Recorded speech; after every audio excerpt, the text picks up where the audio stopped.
This is 5 Live Sport. Tuffers and Vaughan's Cricket Show. Well, it's been one of the most astonishing days of Test cricket in living memory. 17 wickets for 176 runs. England beaten by 10 wickets by India in 2 days. India 2-1 up in the series with one match to play. Michael Vaughan, where do we begin? Ellie, I'll be honest with you, I'm drained. 2 days of watching what I would describe as T20 cricket played over the course of 2 days of Test match cricket on an absolute shocking pitch. We'll get down to that. Phil Tufnell, we'll talk about the pitch, as Michael says. We'll talk about the ball, but where did England go so wrong? Well, selection wasn't a great start. Playing four seamers and only one recognised spinner. Ouch. And then England had first use of the pitch and couldn't scrape their way to some sort of score. I mean, 200 would have probably been enough. Well, look, we'll celebrate some brilliant Indian bowling as well. Let's not forget Akshar Patel, Ravichandran Ashwin. But we will talk about England's ability or inability to play them. We'll talk about pitch preparation. We'll talk about how Joe Root picks his team up for the final test next week. Tuffers and Vaughan's Cricket Show On 5 Live. OK, then, it's been quite a test match. The shortest since 1935. If you blinked, you may have missed it. So let's start with a quick reminder of what happened today in Ahmedabad. India resumed this morning on 99 for 3. Then Jack Leach and Joe Root. Yes, Joe Root ripped through the Indian middle and lower order. Root took 5 for 8 as India collapsed to 145 all out, a lead of just 33. So it was a first session full of hope for England fans, but then in the early evening session it all fell apart. Zach Crawley out first ball, Johnny Bairstow out 2 balls later, 0 for 2, didn't get much better.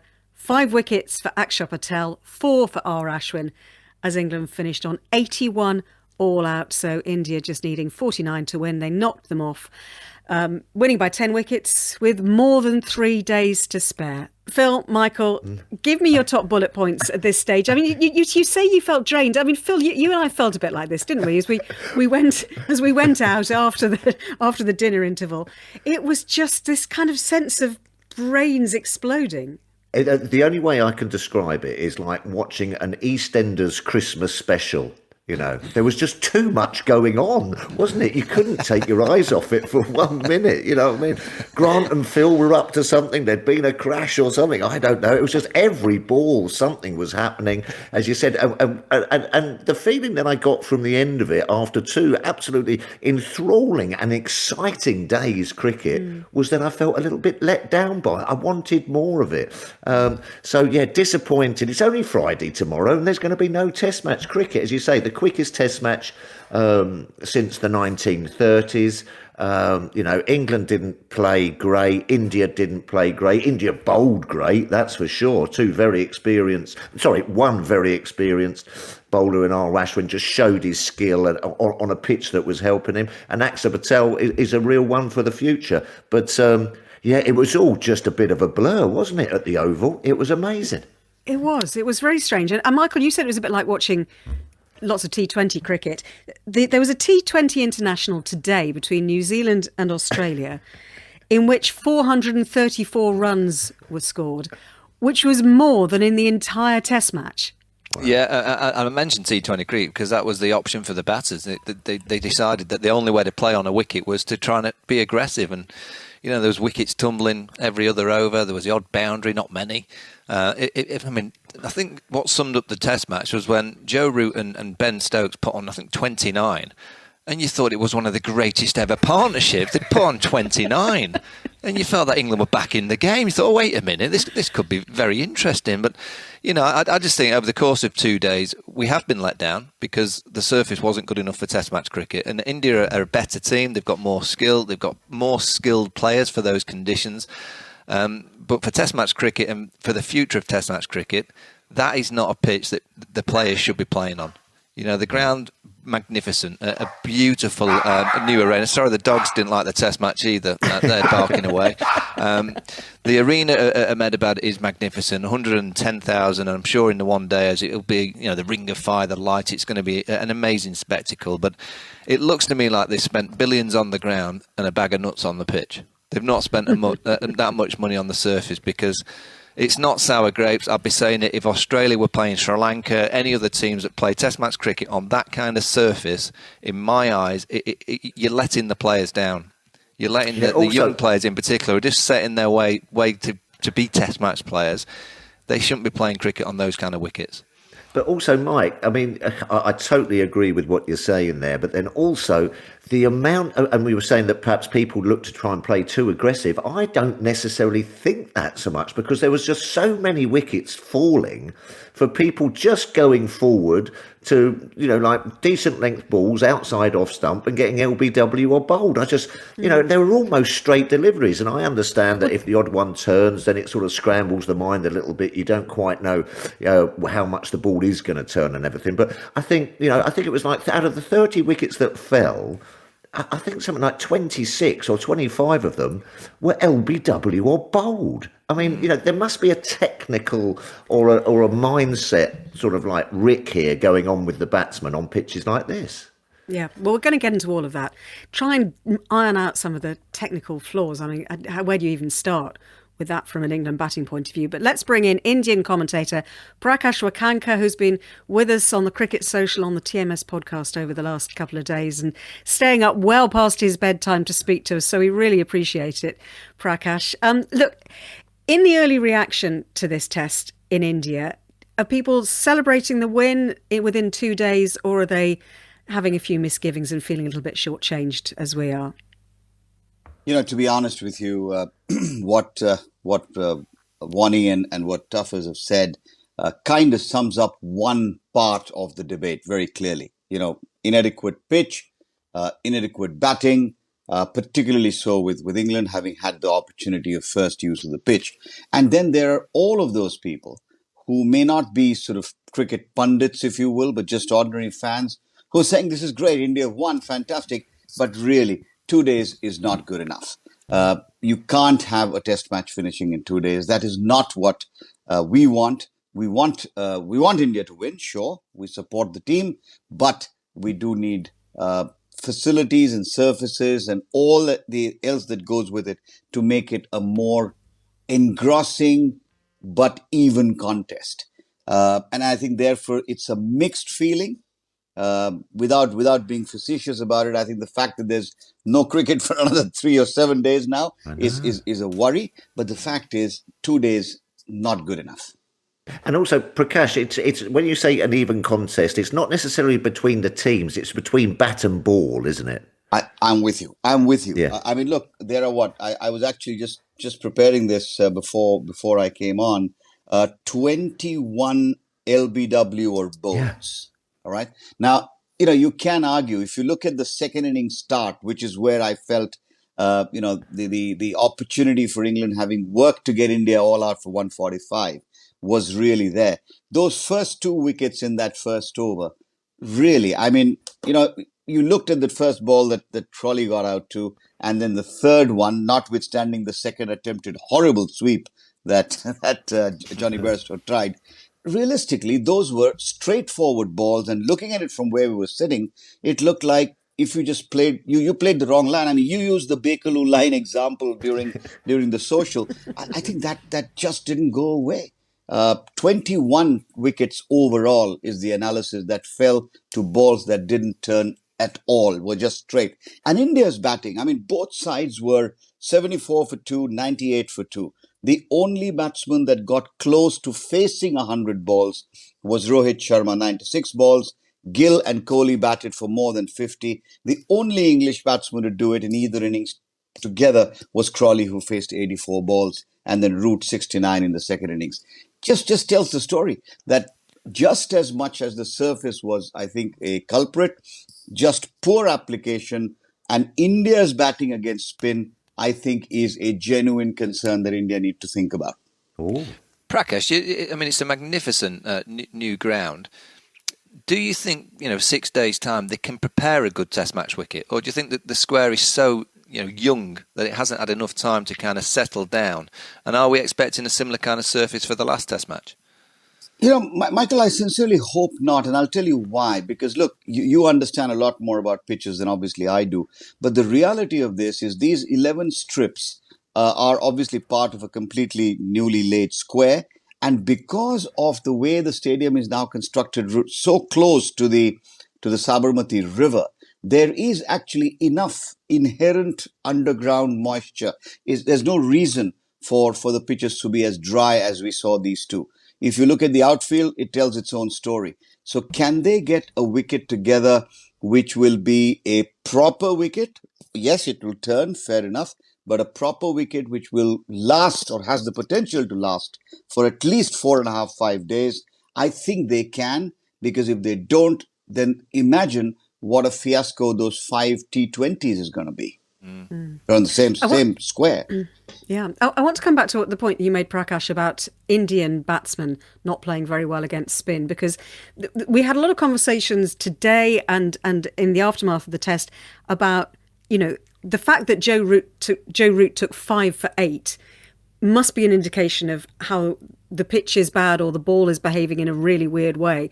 But maybe we should give him a bit more credit if you're saying that actually, those Indian batsmen are not playing very well against spin. Just expand a bit more on that. Yeah, I mean, think about it. Look at the wickets that Root got. Rishabh Pant, who everybody thinks and genuinely he can, would have come out and sort of again transformed the game. Played a terrible, horrible shot, probably on 7th stump, thinking that he can do no wrong. That was Root's first wicket. After that, it was Washington Sundar who looked to play a ball, and he was actually the one wicket that I think Root got off a really good ball, very similar to what happened to poor Ollie Pope in either of the two innings. And then Akshar Patel, thinking that because he'd taken 6 wickets in the first innings, he could come out second ball or third ball and drive through the covers on the up, caught it short cover, right? And then, of course, Jasprit Bumrah. That left the wicket of Ravichandran Ashwin, where he went for a slog as he was in the company of number 10. Now, think about those wickets and tell me where, other than the wicket of Washington Sundar, was there a great delivery or that the pitch played truant? Maybe these guys would have gotten out 2 balls later. That's a different story. But the fact of the matter is that batsmen did not play well. Kohli and Rahane, batsmen of that caliber, were basically out cutting off the stumps on a pitch where they had seen their own bowlers bowl straight and the ball skid through with the lacquer or the veneer, whatever you want to call it. So I think there was a mind game going on. I would like to submit, and I'd love to hear what Tuffers and Michael think, is that if this same test was played with a regular red leather ball, I don't think the result would have been the same.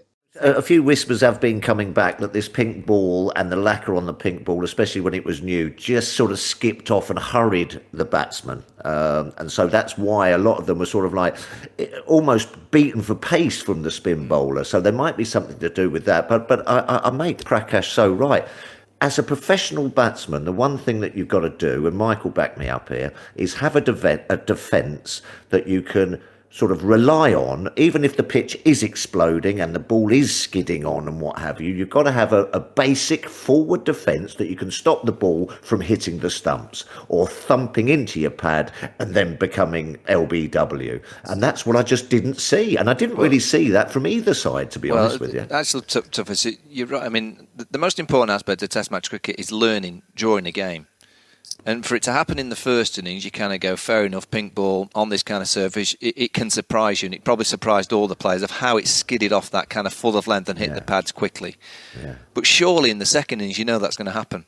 Yeah. And 2 or 3 again were done by that ball that skidded off in the second innings. So they didn't learn from the first innings failure. Now, that for me is a real concern, and it's a concern that this England batting lineup, and now that's 5 scores under 200 on the trot. You know, the numbers don't read well. They've been bowled out for the 5th time in a session since 2016. Wow. And by the way, England had never been bowled out in a session, I think 1938 to 2016. They'd never been bowled out in a session in Test match cricket. So these numbers, as much as the pitch was poor, but we're giving the players, it is an excuse because it is a poor pitch, but also you're not telling me at 70-odd for 2 in the first innings that this England side, with what they have, shouldn't have really got 200. They should have got that, and that's where they really mucked up the game. They didn't capitalise on winning the toss, and in the second innings, it just looks to me like, they've got on that plane from Chennai in the second test. They've arrived in Ahmedabad, and all the scars from that second test in Chennai have been brought to Ahmedabad. Another thing as well, we're taking nothing away here from Jack Leach, Ravi Ashwin or Akshar Patel, but you make the point there, Ellie, is that I'm taking nothing away from Joe Root, but a part-time off-spinner to come on and bowl against the cream of the Indian batsmen, of Indian batting, who are great players of spin, rock up, turn his arm over and get 5 for 8. I mean, something's gone terribly wrong there. Yeah. We're not taking anything away. No, of course. But Prakash, we're going to hear from Joe Root in a second, by the way. But before we let you go to bed, Prakash, we should talk about Akshar Patel and Ravichandran Ashwin. Ashwin, 400 Test match wickets for him. So that landmark, 11 wickets in the game for Akshar Patel as well. So, I mean, what can you say? It's at opposite, different ends, as Tuffers was saying, of the experience spectrum, but great performances by them. Oh, indeed. Absolutely terrific. I mean, a quick word on Ravi Ashwin. One of the finest strike rates in modern day cricket, 400 wickets. He's got to take a bow. And Muralitharan, of course, the only one to get there quicker than him.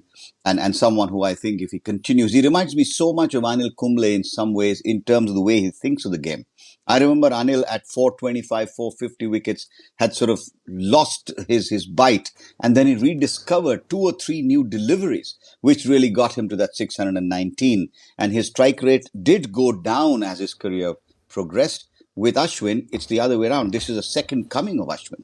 It's almost like 2016, 17, 18. And now after a 3-year sort of hiatus or lull, he's come back strongly. And what is most remarkable is he seems to be enjoying himself, Ellie. And he's got a big smile on his face. Yes, it helps when your side wins. 500s in Test match cricket, 400 wickets, absolute champion. But I just want to take 30 seconds more, if I may, and just think about what might have happened if England had Dom Bess or any other full-time spinner in their squad.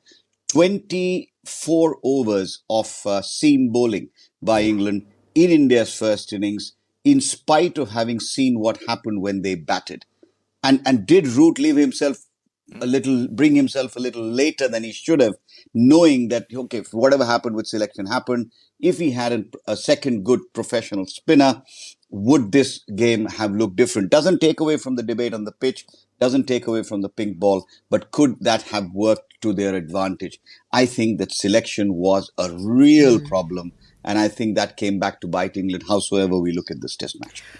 Prakash, thank you so much. Lovely to talk to you. Michael, quickly. I totally agree. I mean, you're looking at, and I'd love to have kind of heard the conversations from the England management as to why. I know the pink ball in practice has been zipping around a little bit, but surely they saw the 22 yards that they were going to be playing on. Yeah. And from everyone that I knew that was at the ground who had been messaging, it was always going to be a beach, and it was always going to be spinning pretty much from ball one. Yet England went with 4 seamers and 1 spinner. So Prakash is absolutely right to make that point. Yeah. Well, great to have Prakash, of course, on the programme, and you'll hear from him again in the 4th Test match. But you mentioned this, you think anybody should have known this. Well, Joe Root was part of the decision-making process to put that team out. And after the match, Simon Mann spoke to him. So let's not hide away from the fact that we've been outplayed again. On this surface, we've still been outplayed, and we have to accept that. But it's a real shame because it's a fantastic stadium. There's 60,000 people come to watch a brilliant, iconic Test match, and I feel for them. They've come to watch Virat Kohli face Jimmy Anderson, Stuart Broad, or Jack Leach, and watch Ashwin against our top batters like Ben Stokes, and almost feel they've been robbed. They've instead had to watch me get wickets on there, which shouldn't be the case. I shouldn't be bowling. So, that's I think the frustration for a lot of people. And the fact of the matter is, it was challenging for both sides. And as a player, all you can do is play what's in front of you. And credit to India, they outplayed us on that wicket. That was the shortest Test match since 1935. How do you react to what's happened over the last couple of days? We're bitterly disappointed. I feel like we have probably missed an opportunity, more so in the first innings than anything. You look at the position we found ourselves in at 70 on for 2, and we had a real chance to, in hindsight, if we'd have even got 200, that would have been a very good score on that wicket. And the game would have looked completely different. So it's slightly frustrating. It's something that we've got to learn from. We've got to get better. And we've got to keep looking to find a way of scoring runs on surfaces like this, but it is very challenging. You could see that with the scores throughout the whole game, the way that India batted as well, with guys that are more used to playing on turning wickets. Was actually the pitch a bit of a lottery? I honestly think the ball had quite a big factor in this wicket. I think that the plastic coating on it and the hardness of the seam compared to the red SG ball meant that it almost gathered pace off the wicket if it hit the shiny side, if it didn't hit the seam, it almost gathered pace, and we're actually due to be beat for pace, not necessarily beaten on the inside, which, if you weren't up at pace, you look back at some of the replays and actually the bats would probably end up in the right position and would have covered the ball. But because of the nature of it gathering pace off the wicket, I think that had a big part to play in things, and credit to Axar in particular. I think he utilised that and exploited that exceptionally well. And found a very good method, very repeatable method on that surface, which made it very challenging. 28 of the 30 wickets went to spinners. Dom Bess was left out. Can you explain that selection? Yeah, we look to try and play our best side in terms of utilising that pink ball. Thought the wicket was going to hold together better than it did, and throughout the whole practice days, it seemed around, it swung prodigiously, and seemed like a real threatening option. Easy in hindsight to say otherwise and select a different team. But we wanted to give our seamers, which we feel is a big strength of ours, the chance to exploit those conditions. And unfortunately, it was a slight misread in that regard. Michael, Philip, what do you make of what Joe Root was just saying there? It does sound like they got it all completely wrong in assessing what the pink ball was going to do, what the pitch was going to do. As you say, Tuffers, he was honest about it. Yeah, at least he was honest about it, and that can happen. But then you do have to think about the process that they've come to that decision. It reminds me of 92, 93 when we was over there. We played the first Test match with 4 seamers and 1 spin bowler.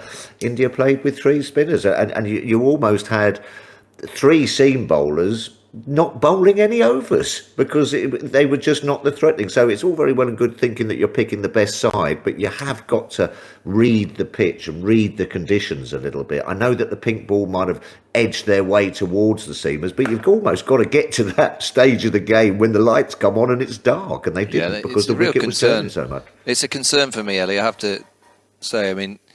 To think that you've gone in with 4 seamers on that wicket, and we saw from probably about the 5th or 6th over that it was spinning. When Axar Patel came on, he got Johnny Bairstow with that first delivery in the first innings, and it was starting to spin. It was remarkable, really, to think that England thought that 4 seamers was going to be enough. You look back, and I think sometimes you look at it in hindsight and go, yeah, it's always easy after the event. Of course. It was quite easy at the start of the game this week. It was quite obvious that India You said it was turning from the 5th over.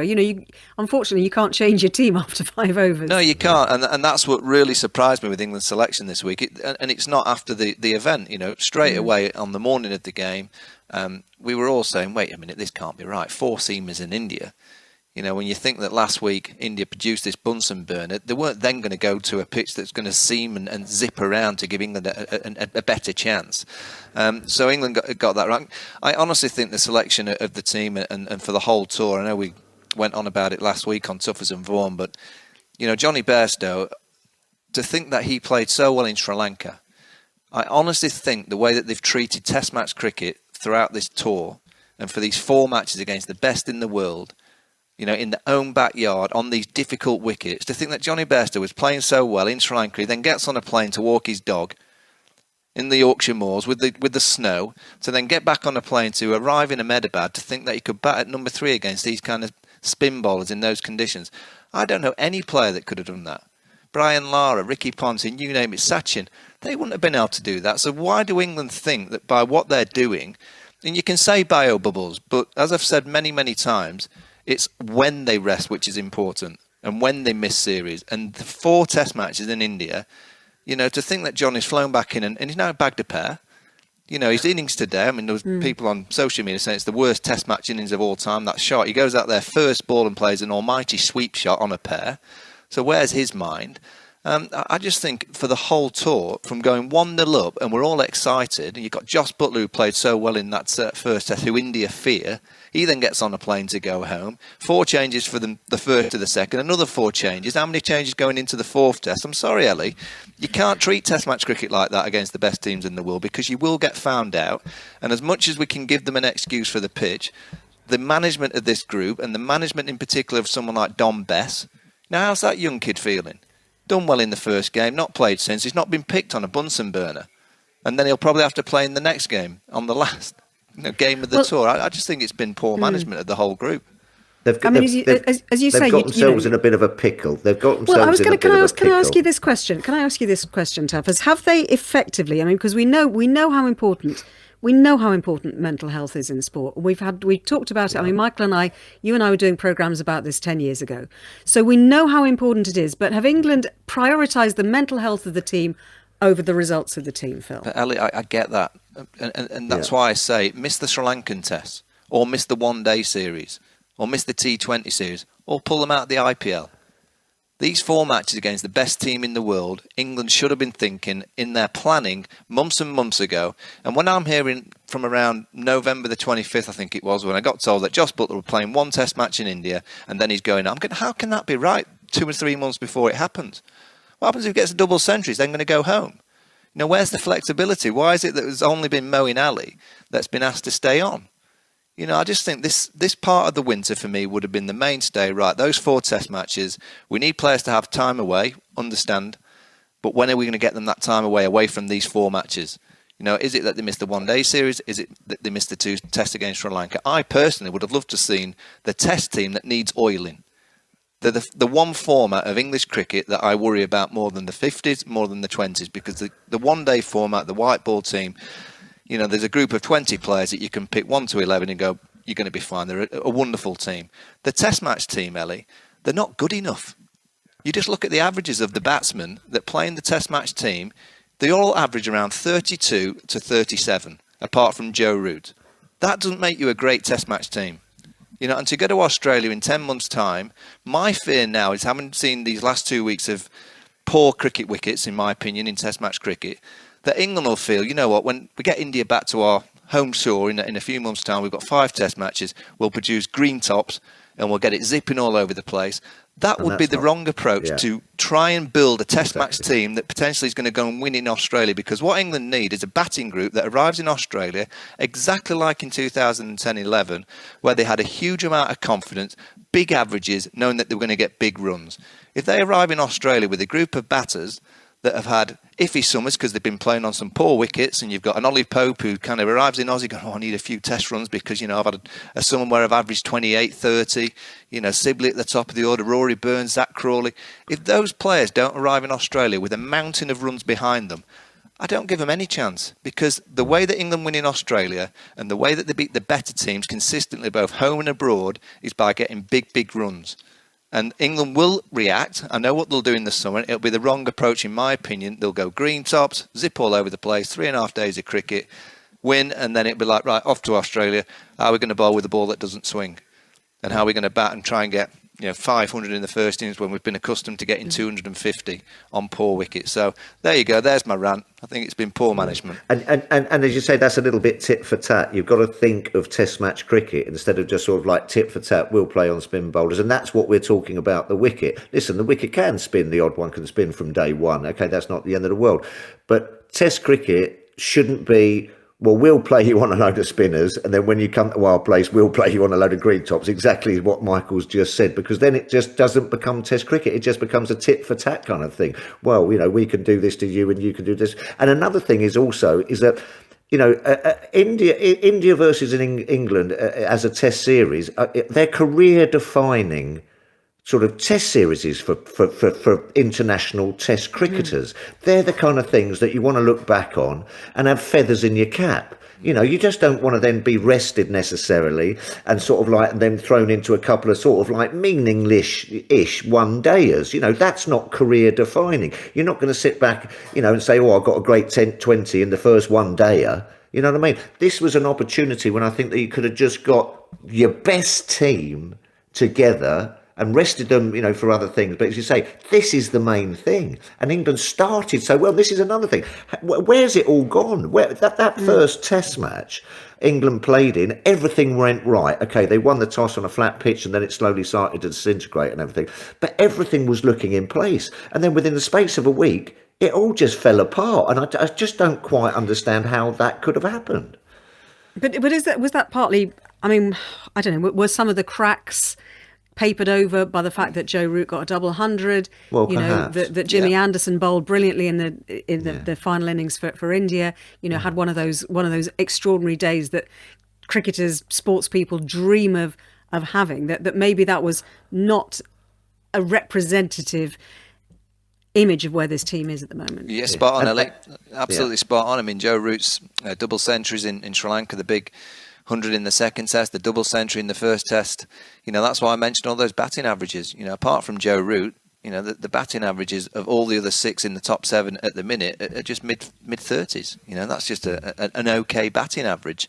The batting unit need to support the captain, a lot more than they have been doing. And you see when Joe Root has a couple of games where he doesn't quite get the amount of runs that he was doing, and they've been exposed on difficult pitches. It's not been easy at all, particularly the last couple of days.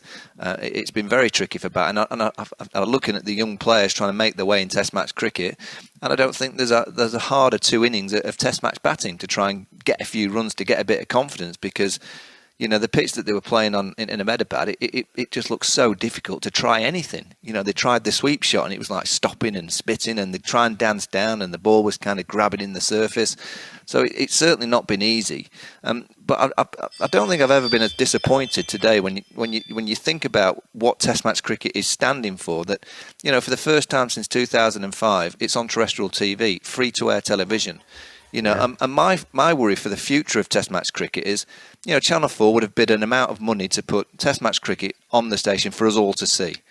Will they bid the next time, knowing that they only got 3 days last week and they've got 2 days this week? So that's 5 days out of 10 that they've paid for, that they've got nothing back.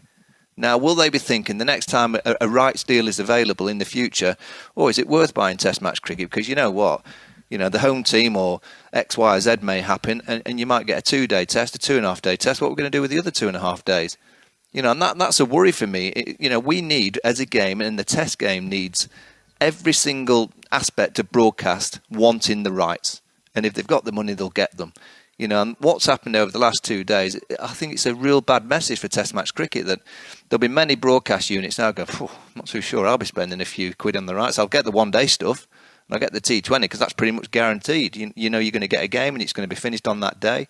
So that is a concern for me. And I think it's very important that you almost take the decision-making process out of the management group at that time in terms of what the pitches are. And it has to be more of a... I know if I had been captain at home in England, I say, I just need a little bit of juice in it. You need a bit of movement. But the more I look at cricket, it's more that you want... people away from the team to sort out the pitches to make sure they are prepared properly for a 5-day Test match, of which we haven't seen in the last 2. Well, another thing, Ellie, just quickly that I want to just stress as well is that, and I think Mike did say, is that we do understand the conditions at the moment. There's a pandemic on, and we do understand that. So we're not just sort of like dismissing that at all. But, what would you rather play in? A series win against India, against all odds and, in their own backyard, or then be rested and then sort of come back for some meaningless 1-dayers or what have you? I think it's just got, the whole aspect of it has got to be taken into consideration. And just let's look, after the first Test match, after we won, how many changes were there? 4. Phil, that's where it started. How many changes were there after the second Test match? How many changes are there going to be after this 4. Test match? You just can't 4. keep chopping and changing all the time.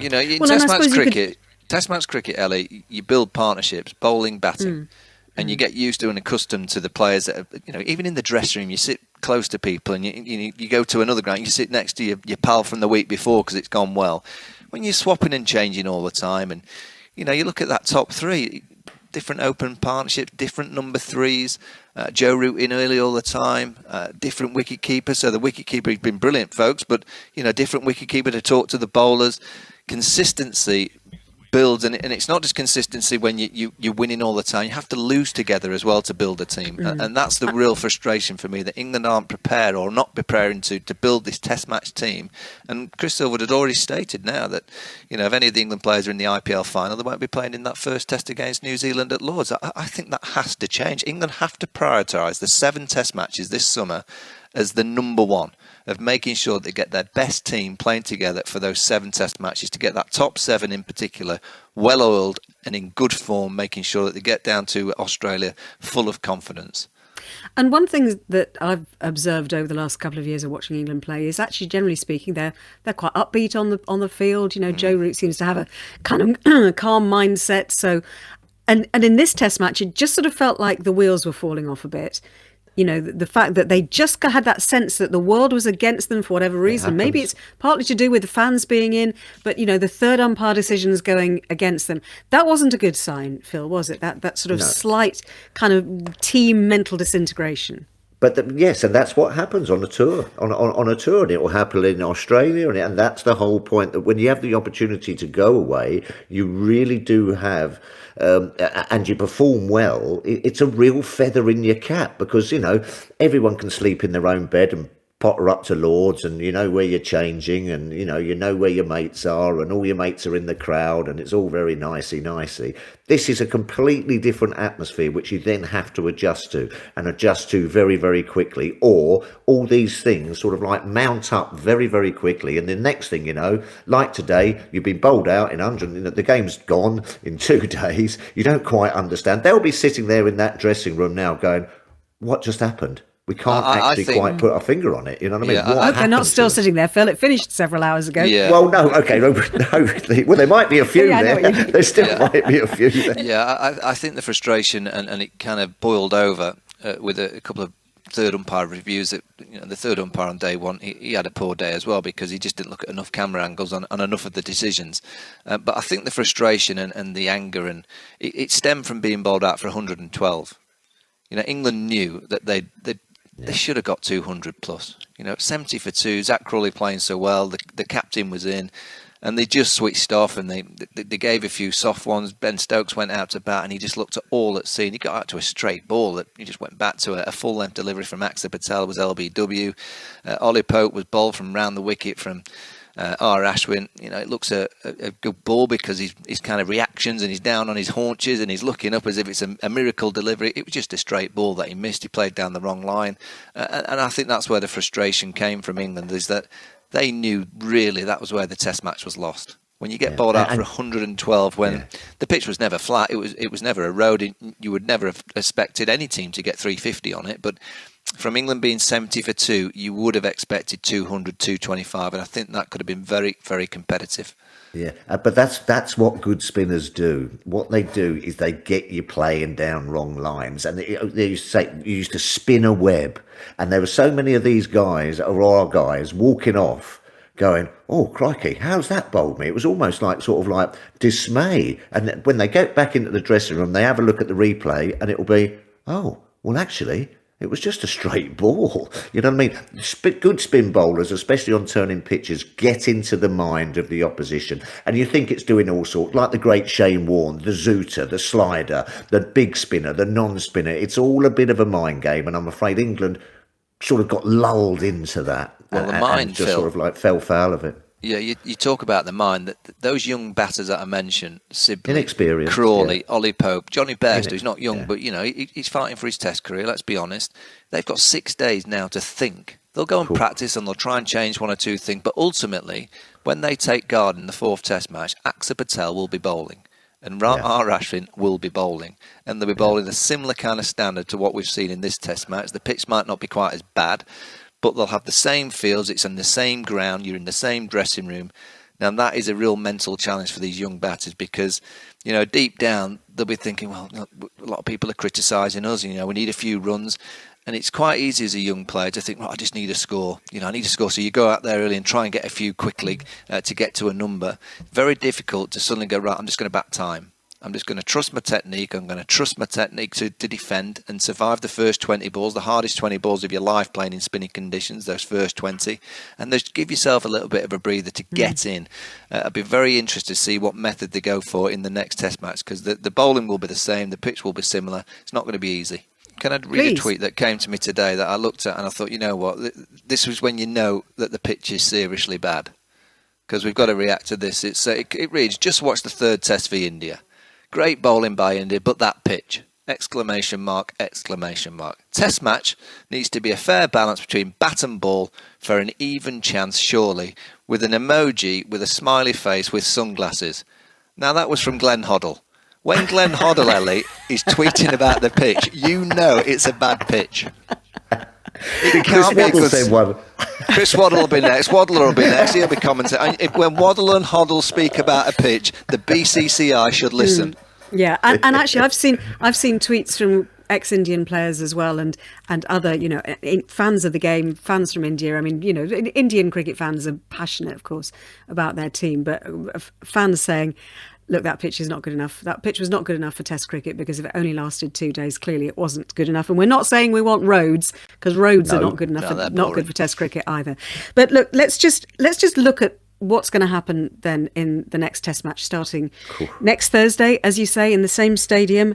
And we actually asked this question to Steve Finn, didn't we, Tuffers, at the end of the Cricket Social today, saying what will Joe Root be doing to get his team prepared for the next Test? And he said, right, they will be reflecting on where they went wrong, reflecting on what went right, not much, but reflecting on that, but also reflecting on what was beyond their control as well. So how, when you've been heavily beaten, how do you prepare your team for the next Test match? Well, you go away first of all, and you completely forget about it for a day or two, you chill out, you perhaps bump into a few of the guys, and then you start getting back into the swing of it. But first of all, you don't want any sort of, big team meeting straight away. You don't want any sort of people going, this was your fault, this is what you should be doing, what you shouldn't be doing. You don't want the coaches. You just want to sort of park that game, and then slowly you need to start drip feeding back where you went wrong. Let's have a little look at some of the shots you played. Let's have a look at some of the deliveries you play, how you can bowl a little bit better, how you can bat a little bit better. So it's all very well and good saying, well, let's just forget about it and move on to the next game. But you must take, and it must be talked about, where you went wrong. You just can't say forget about it and do it again, because otherwise you just keep, it's a never ending, it's a vicious circle. You'll just keep doing it. So that will then be starting to be drip fed into the guys. I mean, how long have they got now? They've got about a week and a half now. You know what I mean? So relax a bit for a couple of days, clear the mind, and then let's get back to it, and let's just understand where we went wrong and try and put it better and try and make it better. Because apparently Justin Langer, after Australia lost at Headingley in 2019, Justin Langer made them sit down the next day and watch the whole of that day, the whole of that final day back. And then he said, right, that's it, we're parking it now. We're not going to talk about it, think about it again. Go off, relax, enjoy yourselves, go for coffees. Of course, they can't do that, can they? Well, to be fair to them, Ella, they could probably watch the whole Test match again. They've got plenty of time. No, it won't take long. There's not a lot else they can do in Ahmedabad. I mean, somehow they've got to try and get some clarity and confidence, and I don't know how you do it, into the individual players. Because the only way that England compete next week is if the batters and the individual players find a way of scoring runs and batting for long periods of time, other than Joe Root. So that's going to be the skill of the management group individually, to look after the likes of Dom Sibley, Ollie Pope, Zach Crawley. I know he played well in the first innings, but he got out to the same bowler twice in the match. The left arm, Axar Patel, Johnny Bairstow. What are you going to do with him? You've got to try and find a way of sitting down with the players individually. I think all this, speak as a team collectively. They all know they've played poorly. They know they've been hammered for the second time on the trot. And they've just got to somehow find a way of getting those individuals into some kind of state of mind that they could bat for a long period of time. And that's going to be a very, very difficult job over the course of the next few days. And then try and pick the right team. I think they may have learnt from this week that the 4-1 formation possibly wasn't the right way to go. I never thought Final I'd see quick that word from again you, Phil. after 92. I don't think we'll be seeing that yes, again, Phil. and another thing that they should just perhaps then start to work on is just to say, listen, as batsmen, you've got to almost play for your stumps. Play for your stumps, don't get hit on the pad, and if you get one that turns and bounces and it rips a glove, well, unlucky. But let's take that mode of dismissal almost out of the game because we lost too many wickets through it. Tuffers and Vaughan's Cricket Show. On 5 Live.